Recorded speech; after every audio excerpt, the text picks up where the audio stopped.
Hi dear survivors, welcome back to new weapon best build KVD or R500 Memento, which is best for the Lab Trent, or Shadowhound, which is best build. So let's build. I Memento build DPS depends on weak spot calibration and KVD BOOOM DPS depend on elemental rapid shot style. Alright guys, it's finally time for burn weapon to shine, but some of you are using the mods wrong. I will explain that in the mod section. Right now this weapon can one-shot most of the elite monster.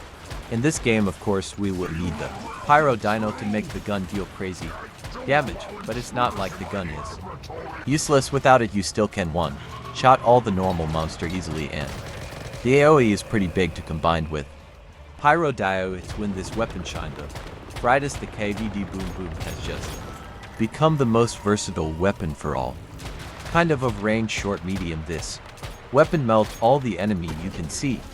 For target you just need to shoot once. Even Bingo will not be able to do.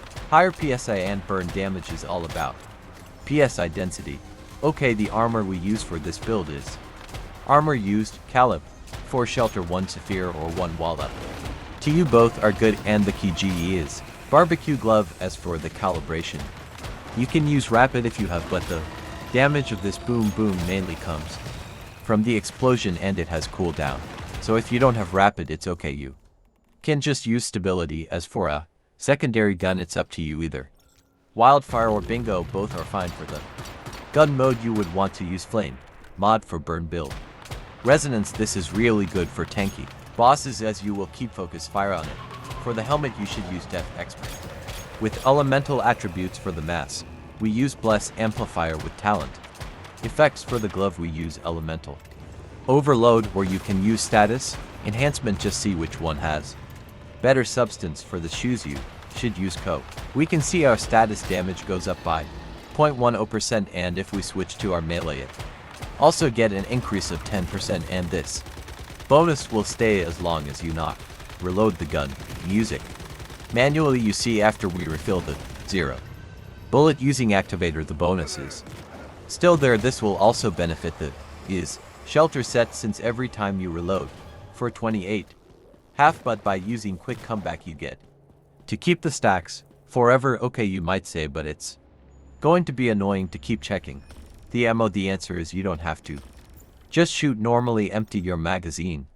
After you cannot shoot, you can just press activator like usual. Now after you get all the mods, Pyro Dino combo is nuts.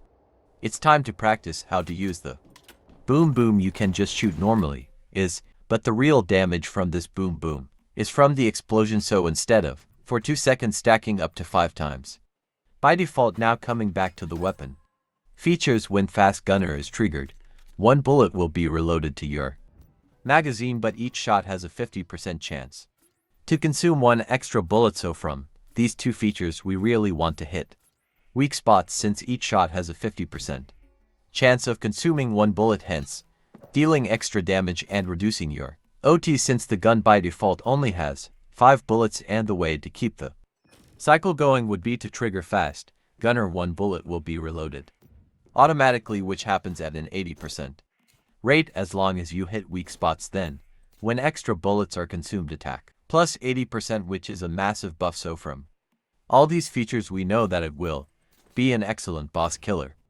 Unfortunately lacking in AI. Also won't dive into its PvP guide, although this would be an excellent PvP weapon. I can't get any footage since my season just hit settlement phase, so no one's going to stay here to play cargo and calibration whatnot. Now moving on to the calibration, you're going to want to run precision style. It's the best one with its attack and range buff. You could use rapid style for similar performances, but it's going to perform a little worse than for the calibration. Substats go with double 417 weak spot damage bonus, since this is a weak spot weapon. Moving on to the accessories.